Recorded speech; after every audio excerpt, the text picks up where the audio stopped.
O Senhor me deu uma palavra para essa noite. E o tema que Deus me deu para essa noite é: voltemos a sonhar. Repete comigo, você que está na sua casa: voltemos a sonhar.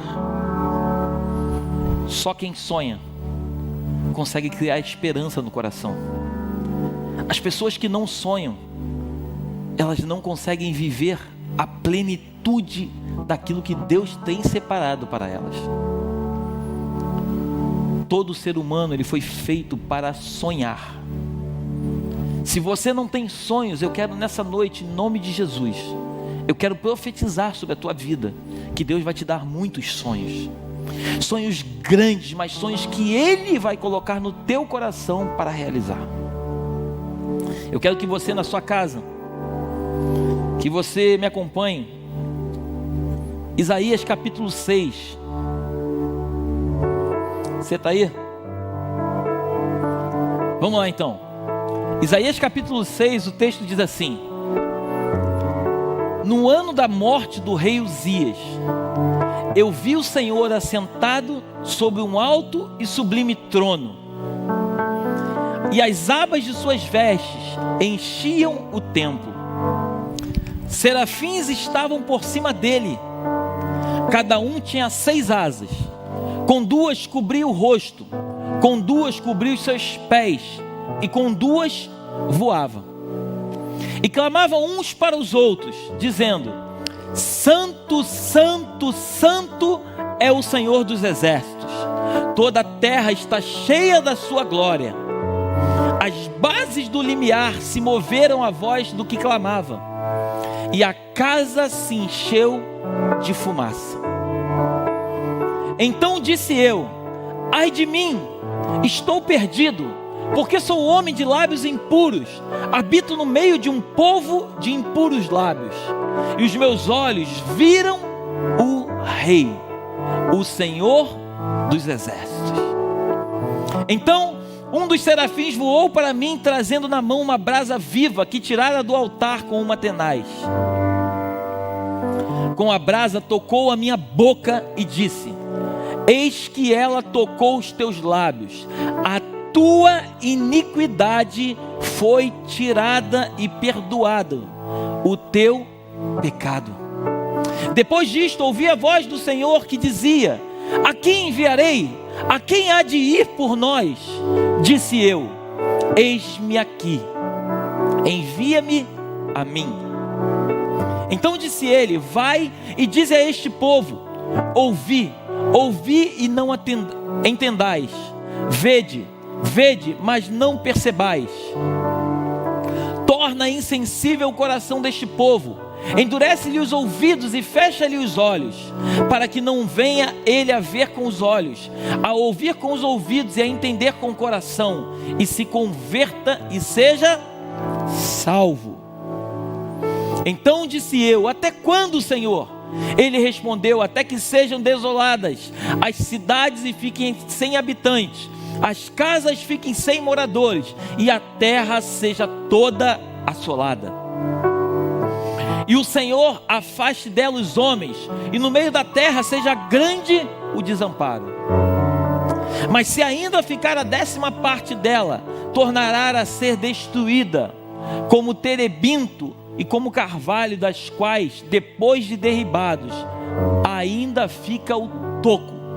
Assim a santa semente é o seu toco. A santa semente é o seu toco. Coloca a mão no seu coração, sobre o seu coração, na sua casa, e feche seus olhos.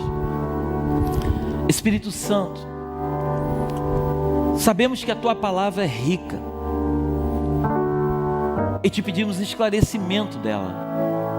Que esta noite o teu Espírito possa vir sobre mim, assim como veio aquele dia sobre Isaías.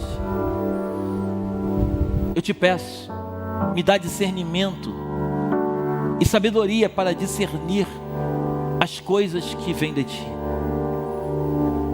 Toma cada um das suas casas. Eu oro para que eles tenham um verdadeiro entendimento de quem o Senhor está dizendo. eu oro a Ti para que tenhamos uma noite inesquecível. É o que eu te peço e te agradeço pelo poder do nome de Jesus. Amém. Dê um aplauso aí na sua casa ao Senhor. Eu quero que você construa algumas coisas que eu creio que vão mudar a nossa história de vida. Amém? Amém? Repete comigo aí, amém? Amém. Eu estava meditando nesse texto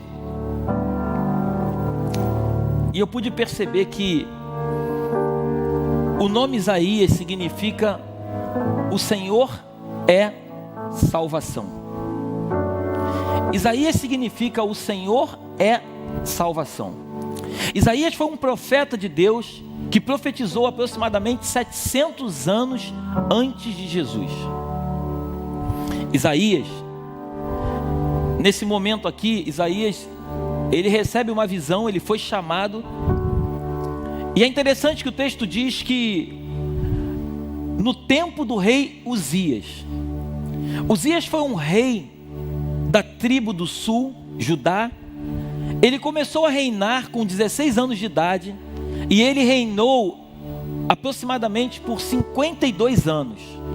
Foi um dos reis que mais reinou em Israel.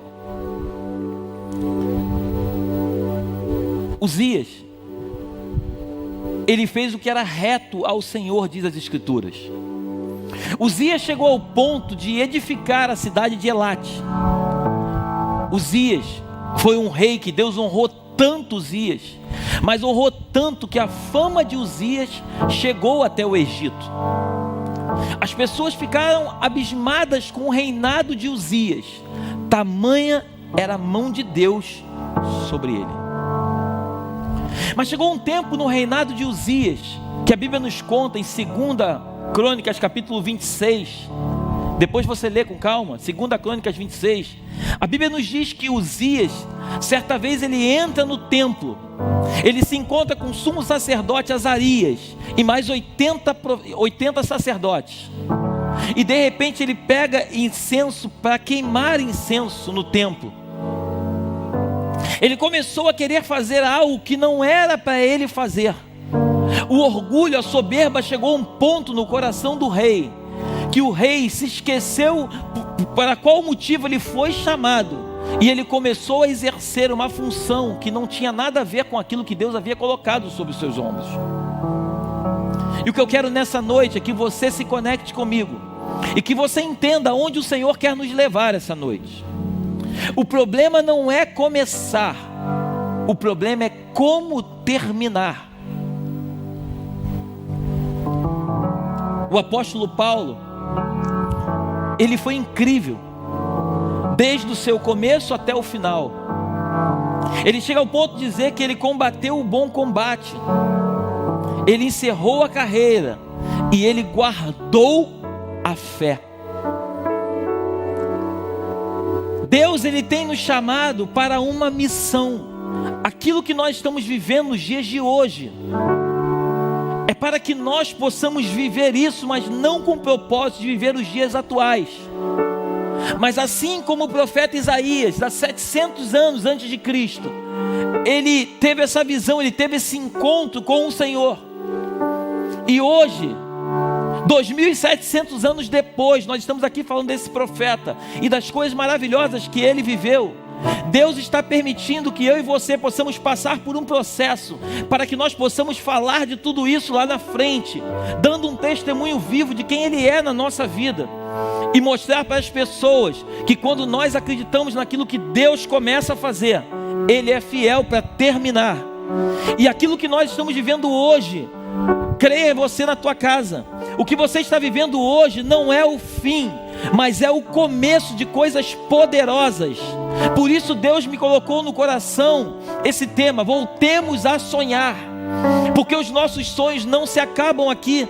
O que nós estamos vivendo nos dias de hoje com essa pandemia nada mais é do que um processo, uma fase da nossa vida, aonde nós vamos ultrapassar essa fase, sairemos muito mais fortalecidos e iremos entender verdadeiramente qual o propósito do Senhor na nossa vida.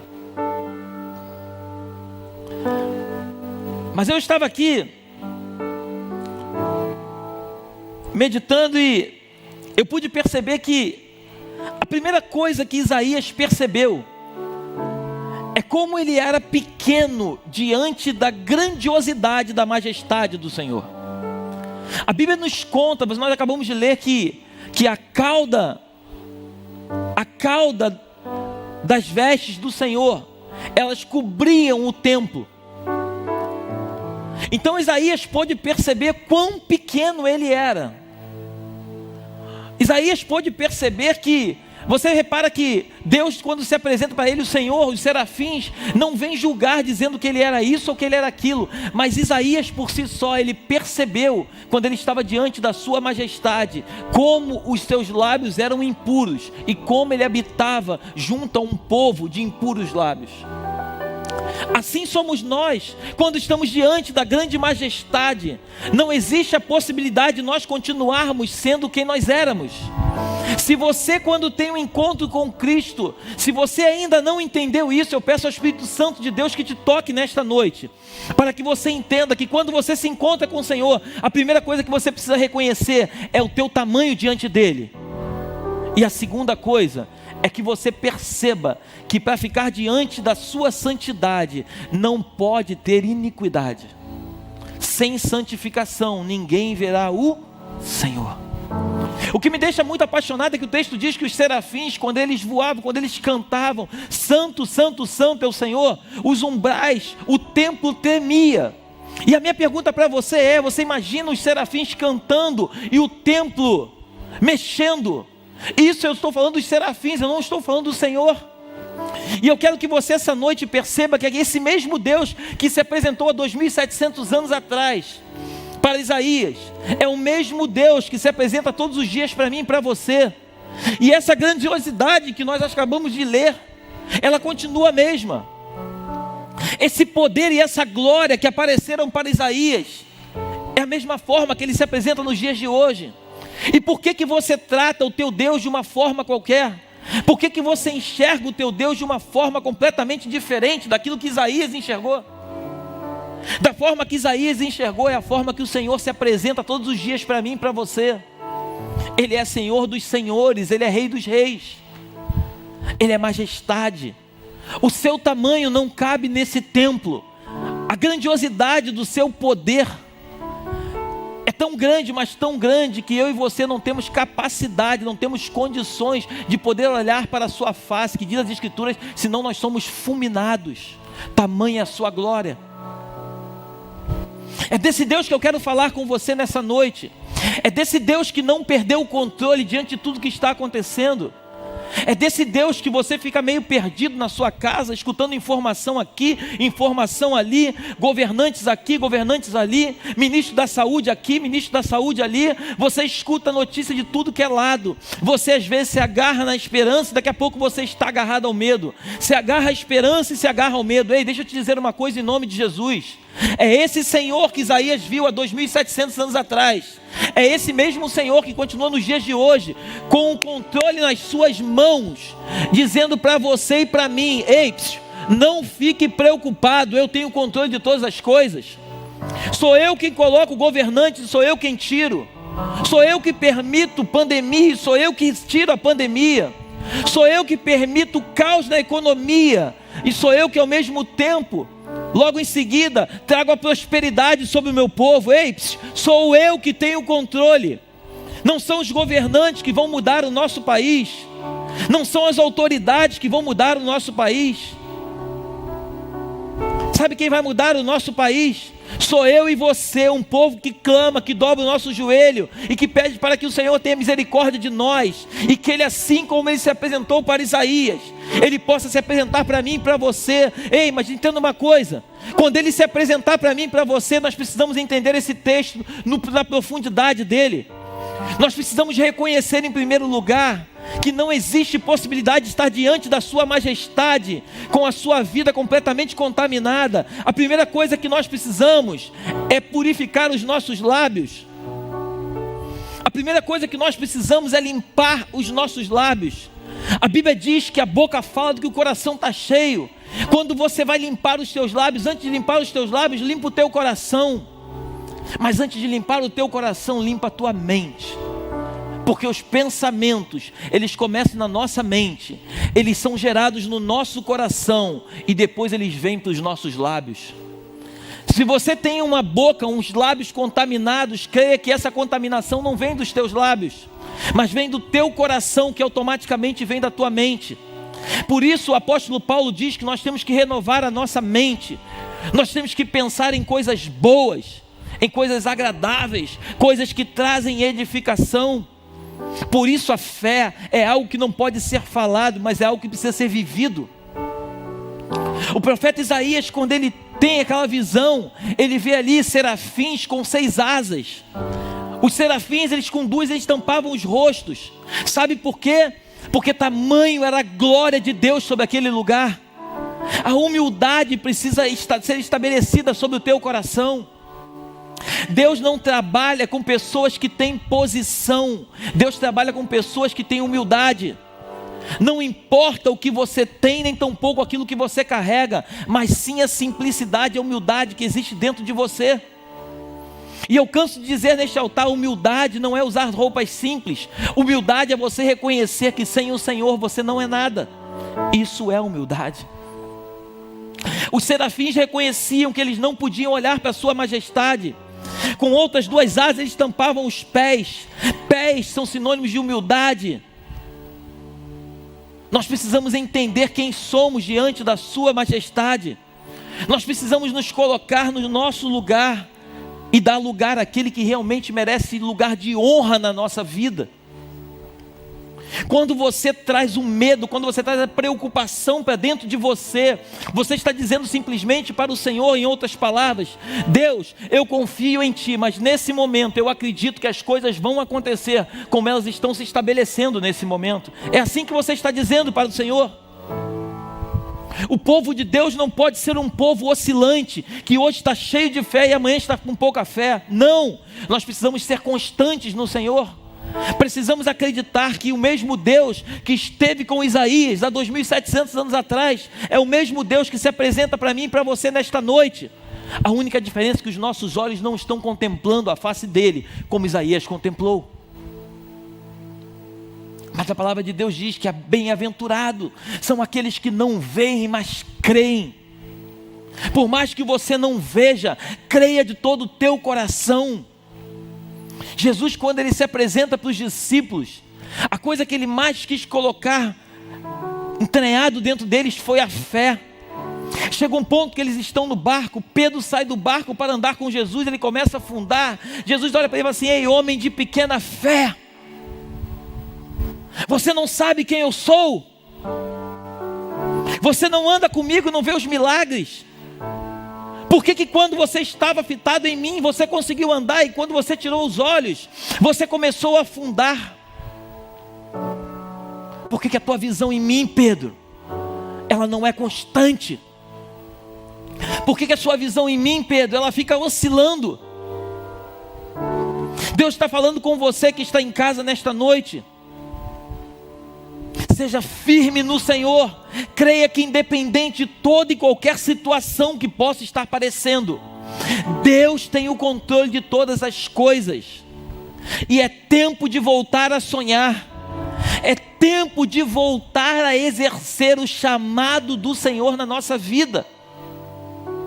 É tempo de você falar do seu amor, falar da sua misericórdia, do seu perdão.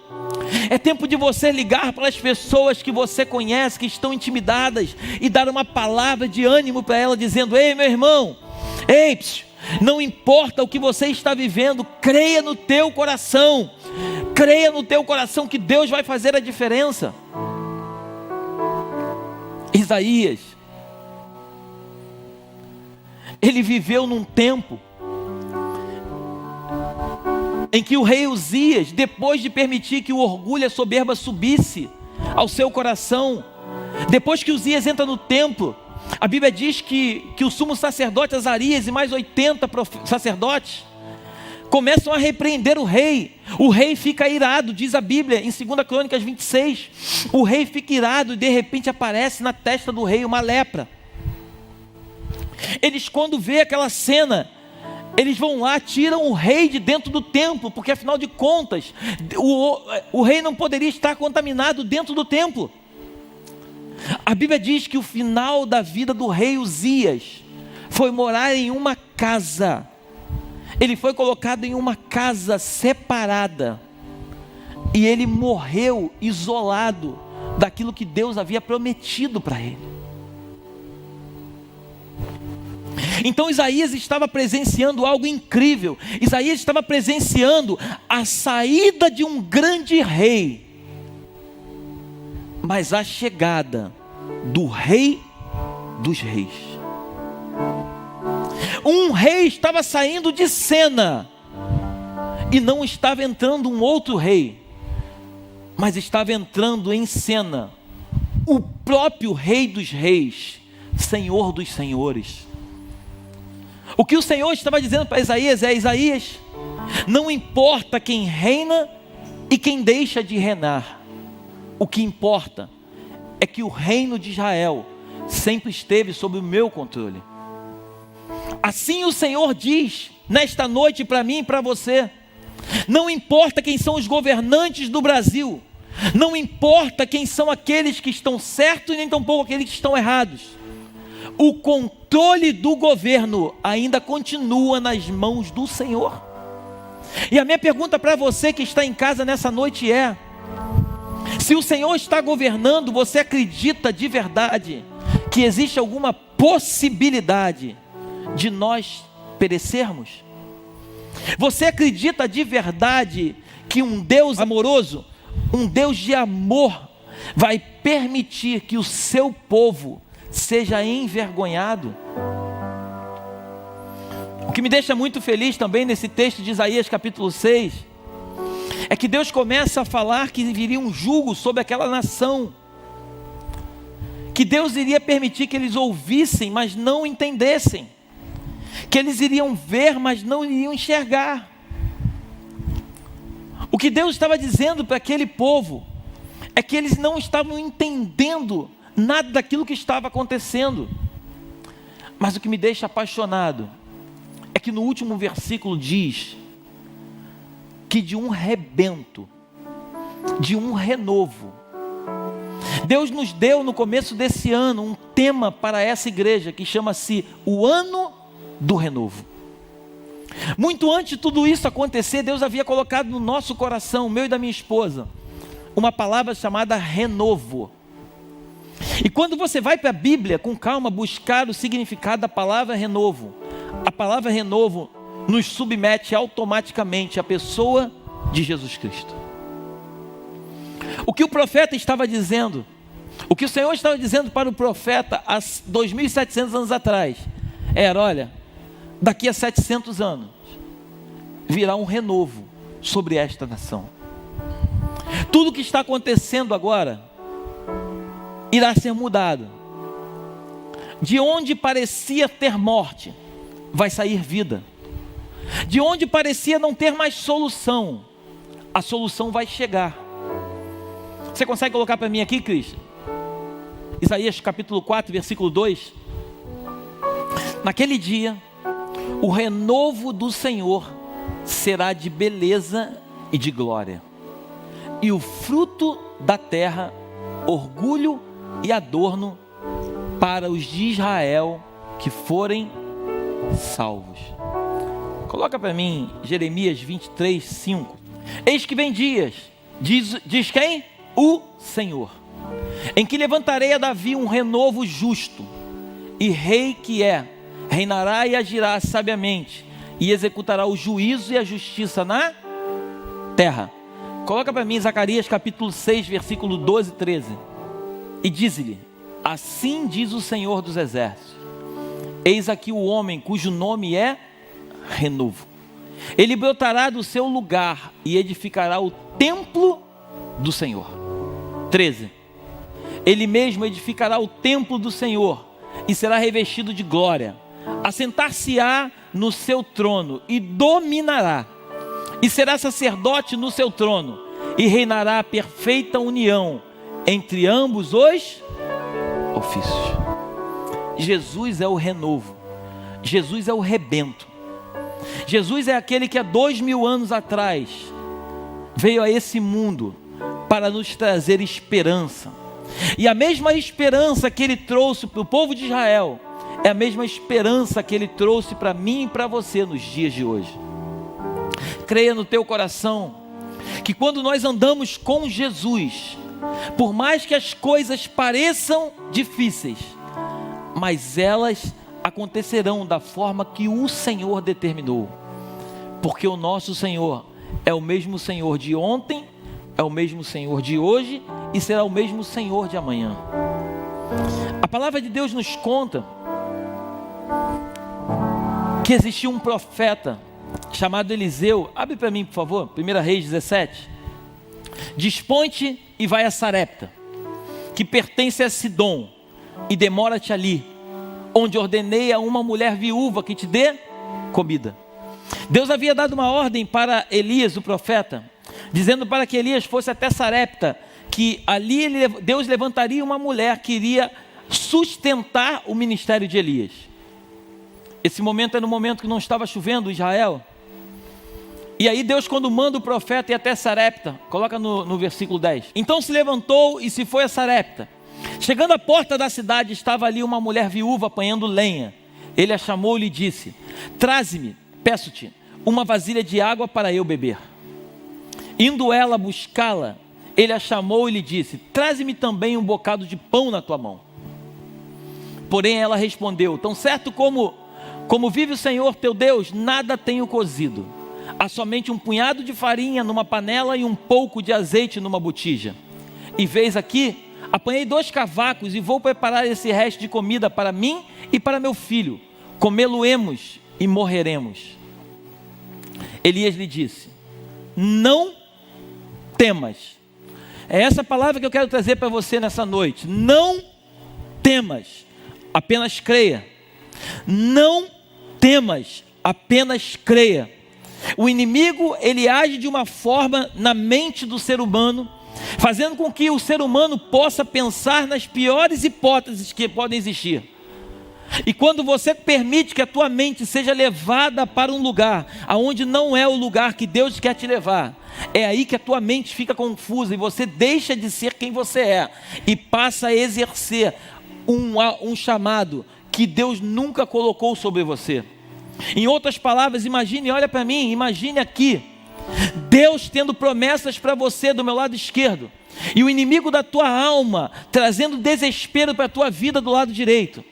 Quando o inimigo chama a tua atenção e ele traz medo, traz confusão, traz sistema nervoso sobre a tua vida, e ele começa a dizer que tudo vai ficar ruim, tudo vai dar errado, quando ele começa a te puxar através das informações que você permite entrar na tua mente, quando você se vira e você se volta para as notícias que nunca foram notícias de Deus, é quando você entra como uma presa fácil nesse processo.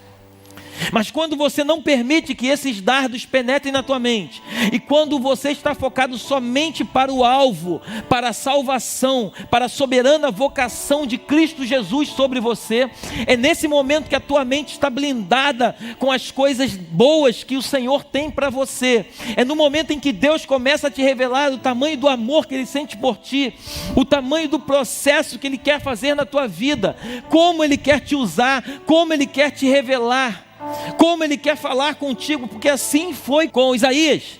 Perceba que Isaías, ele era um profeta, mas ele era um profeta de lábios impuros. De nada adianta você ser profeta. Antes de você ser profeta, você precisa se santificar para exercer o teu chamado de profeta. Então o que Deus está dizendo para mim e para você nesta noite é: ei, não importa o cargo que você exerce, mas sim a simplicidade para a qual você foi chamado para esse cargo.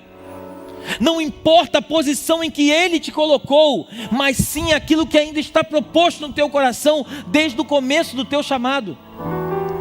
O rei Uzias foi colocado no reino no trono com 16 anos. Ele reinou 52 anos, foi um rei maravilhoso para Judá. Porém, a soberba e o orgulho entraram no seu coração e fizeram com que um rei, que foi um rei reconhecido até em outro reinado no Egito, um rei que perdeu o seu final de vida com lepra no seu corpo. O que o Senhor está nos revelando esta noite em nome de Jesus é que a tua mente precisa estar voltada para os projetos que Deus tem para você e não as investidas que o inferno lança sobre a tua vida. E em 1 Reis 17 continua o texto dizendo: Elias lhe disse: não temas, vai e faze o que disseste, mas primeiro, presta atenção, você que me escuta aí na internet, em nome de Jesus, mas primeiro faze dele para mim um bolo pequeno e traze-mo aqui fora, e depois farás para ti mesma e para teu filho. Pode deixar na tela. O profeta, quando se encontra com aquela mulher, eu queria que você entendesse o que essa mulher estava vivendo nesse tempo. É exatamente o que eu e você estamos vivendo nos dias de hoje. A escassez havia assolado aquela nação. As pessoas não tinham mais aonde recorrer. E Deus levanta o profeta dizendo: ei, vai até Sarepta, que uma mulher vai sustentar você. Como alguém sustenta alguém em meio à crise? Como alguém sustenta alguém em meio a uma situação caótica? Mas o que o Senhor estava dizendo para Elias é o seguinte: Elias, para mim não importa o cenário, o que importa é a minha palavra. Não importa a situação, Deus não trabalha com situações, Deus não trabalha com cenários, Deus trabalha com palavra. Haja luz e houve luz. Deus estava dizendo para Elias: ei Elias, vai para Sarepta, que uma mulher pobre, que está passando necessidade, vai te sustentar. Elias, quando chega à porta da cidade, Elias fala assim: você pode me dar um pouco d'água? Ela diz: toma. Aí você assim: ei, mais uma coisinha, faz um bolo para mim e traz para eu comer aqui. Eu queria que você tentasse imaginar alguém chegando hoje na tua casa te pedindo ajuda, e na hora que você vai pegar um copo d'água para ajudar esse alguém fala para você: ei, além da água, me dá mais alguma coisa que você tem lá, que seria a última coisa para você. Eu fico imaginando a viúva virando as costas para buscar água, o profeta chamando ela novamente, ela virando: pois não. Só mais uma coisinha que eu esqueci, faz um bolo também. Como faz um bolo? Você deve estar brincando. Você não está vendo o cenário, Elias? Profeta, você não está vendo o que está acontecendo com o mundo? Como você pede para eu fazer um bolo para você, no meio de uma situação caótica como essa? Eu fico imaginando Elias olhando dentro dos olhos daquela mulher e dizendo para ela: mulher,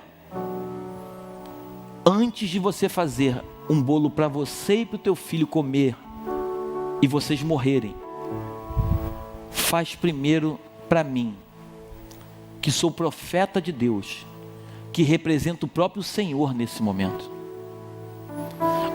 O que o profeta estava dizendo para aquela mulher era: ei mulher, você não está entendendo, eu sou a representação do próprio Senhor na tua vida.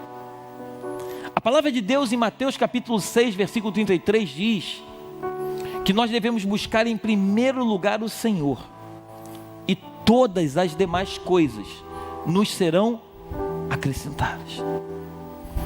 O que Elias estava dizendo para aquela mulher é: ei mulher, faz primeiro, dê prioridade às coisas de Deus, ao invés de você olhar para as investidas do inferno. Mulher, eu sei que a escassez tomou conta dessa cidade, eu sei que as pessoas estão passando necessidade, mas mulher, não olhe para o lugar aonde todos estão olhando, mas se vire e olhe para o autor e o consumador da sua fé, aquele que determinou, mulher, que você será a mulher que vai me sustentar. Mulher, eu vim aqui não porque eu quis, porque Deus mandou que eu viesse aqui encontrar com você. E o que me deixa apaixonado pelas escrituras é que Deus não disse para Elias que Elias iria sustentar aquela mulher. A Bíblia nos diz que Elias recebeu um chamado de Deus dizendo que aquela mulher iria sustentar o profeta. O que eu quero que você pegue no teu coração nesse momento agora, é que por mais que o cenário pareça difícil, o que Deus está falando com você ei, não importa se tem pouco, mas você vai sustentar outros que vão chegar até a tua casa. Porque você não foi chamado para ser sustentado por alguém, mas você foi chamado para sustentar alguém. A palavra de Deus em Deuteronômio capítulo 28 diz que o Senhor nos colocaria por cima, por cabeça e não por cauda. Estaríamos sempre por cima e nunca por baixo. Teríamos para emprestar e não tomaríamos emprestado.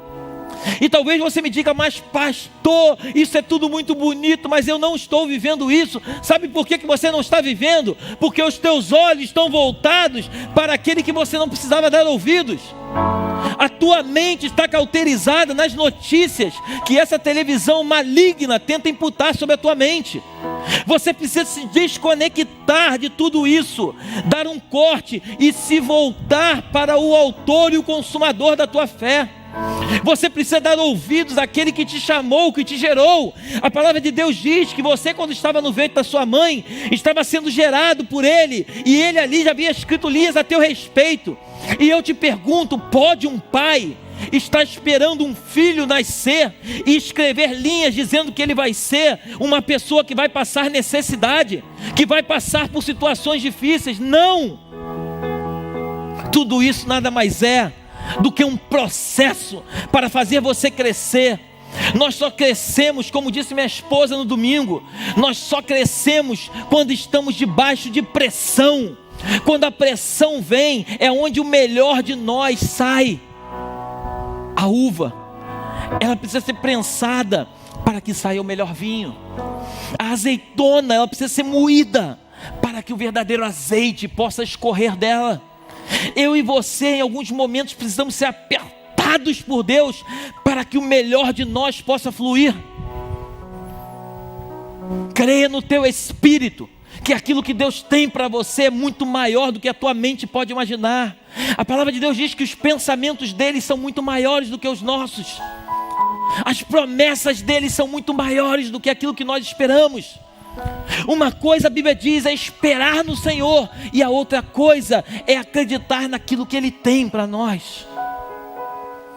Quando estamos no desespero, nós simplesmente precisamos de um copo d'água. Ei, escuta isso em nome de Jesus. Elias estava passando por um processo de tratamento com Deus. Elias aqui nesse momento estava indo até aquela mulher, e um copo d'água somente iria matar a sede do profeta. Mas quando Deus está em cena, Deus, além de dar água, Deus dá bolo. Porque o que Deus tem é muito maior do que aquilo que a nossa mente imagina. Ah, como eu queria, em nome de Jesus, sacudir você na tua casa nesse momento. Como eu queria poder entrar por essa televisão, por esse computador, e sacudir você dizendo: ei, meu irmão, acorda tu que dormes. Creia no teu espírito. Fé é algo que vem de dentro para fora e não de fora para dentro. As pessoas não podem dizer para você quem você é. Você vai dizer para elas quem é o Deus a qual você serve.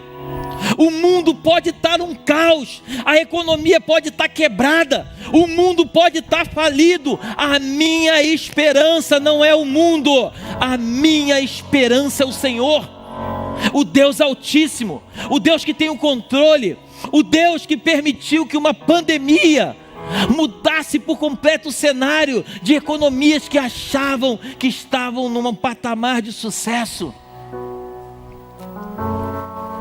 A soberba chegou ao coração de muitos países. A soberba chegou ao coração da Europa. A Europa achando que eles eram os melhores. Até que chegou o momento que o Senhor: ei, acorda tu que dormes. O Senhor sacudiu a Europa para que a Europa pudesse acordar desse sono que ela estava vivendo. A nossa esperança não está no dinheiro que esse mundo pode nos trazer, igreja. A nossa esperança não se encontra em governantes que nós colocamos lá no governo. A minha e a tua esperança não pode estar firmado num congresso falido como o nosso. A nossa esperança não pode estar num senado corrupto como esse.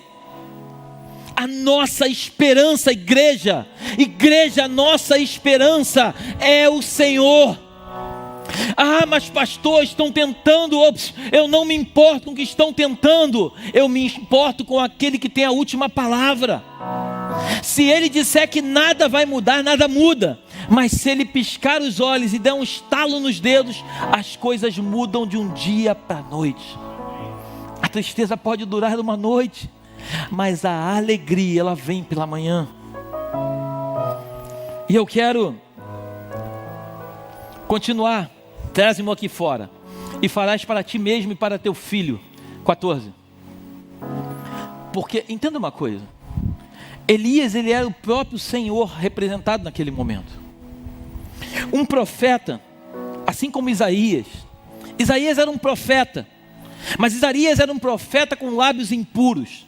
A Bíblia diz que quando o serafim trouxe uma tenaz e tocou nos lábios de Isaías, o serafim disse para ele o seguinte: ei, as tuas iniquidades agora não se encontram mais em você. Aquilo que estava sujo passou a ficar limpo. Por isso a palavra de Deus, 2 Coríntios 5,17, diz que aquele que está em Cristo, nova criatura é. As coisas antigas passaram, que tudo se faz novo. Aquele que está em Cristo, nova criatura é. Você é uma nova criatura. Quando você se encontrou com Cristo, você deixou de ser quem você era e você passou a viver aquilo que Ele tem para você. E no versículo 14 diz: porque assim diz o Senhor Deus de Israel: a farinha na tua panela não se acabará, e o azeite da tua botija não faltará, até o dia em que o Senhor fizer chover sobre a terra. Deixa eu liberar uma palavra para você que me assiste. Até que o Senhor faça cessar essa pandemia, não vai faltar comida na tua despensa, não vai faltar saúde na tua casa, não vai faltar as contas estarem em dia na tua casa, não vai faltar nada no teu lar, até que o Senhor mande essa pandemia embora do mundo.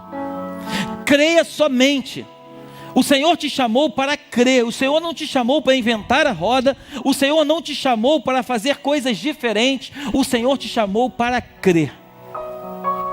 A Bíblia diz que sem fé é impossível agradar a Deus. Se você não tiver fé no teu coração, Deus não se agrada de você.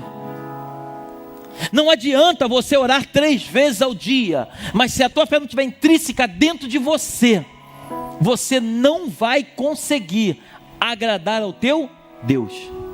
Se você não entender que para agradar o teu Deus, você precisa ter fé no teu coração, se isso não entrar na tua mente, de nada adianta os teus propósitos de jejum, de nada adianta você subir um monte, de nada adianta você se esforçar, porque sem fé é impossível agradar a Deus. E um pai quer se agradar do filho que tem, da filha que tem. E que essa noite o Espírito de Deus possa tomar o teu coração, e que o Senhor possa derramar sobre ti um renovo. O renovo chama-se Jesus. Jesus é o renovo. Jesus, ele quando se apresentou, eu quero falar isso para você e eu quero que você preste muita atenção. Jesus, quando ele entra em cena, a palavra de Deus diz que Maria foi escolhida pelo Senhor para gerar uma criança, uma mulher virgem, uma mulher pura.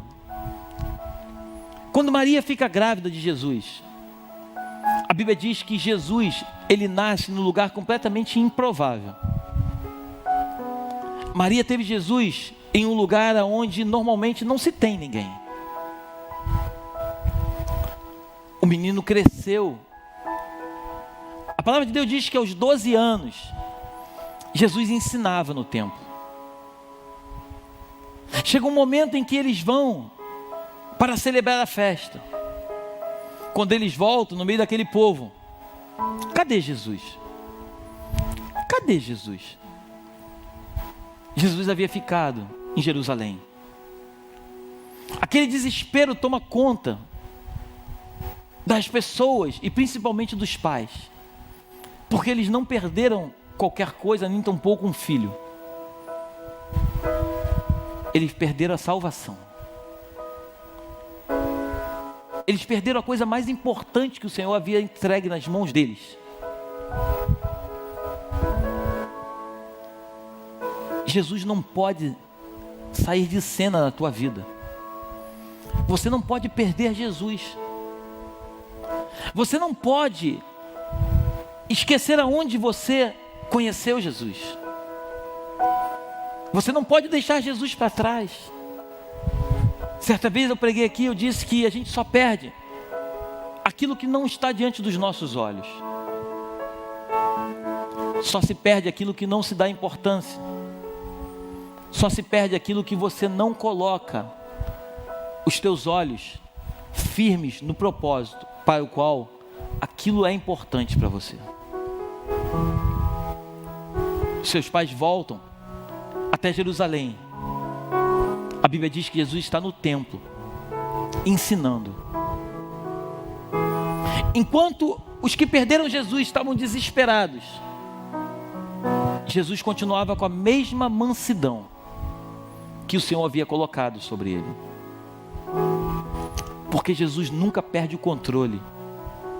Jesus nunca deixa de ser quem ele é, independente se o perderam ou se ele está à vista de alguém. O desespero pode até bater à tua porta.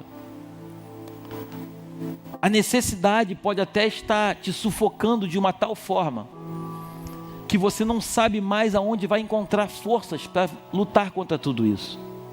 Mas deixa eu te dizer mais uma coisa em nome de Jesus. Jesus, ele continua da mesma forma.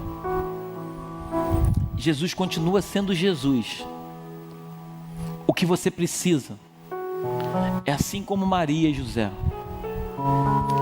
voltar aonde vocês perderam o foco de quem é Jesus. Volte a procurá-lo. Volte para o lugar de onde você caiu. Faça Jesus voltar a ser o centro da tua vida. E todo desespero e toda desesperança sairão do teu ser. A palavra de Deus diz que ele veio para nos trazer vida, e vida em abundância. A palavra de Deus diz que nós fomos criados para reinar e governar em vida e não na morte.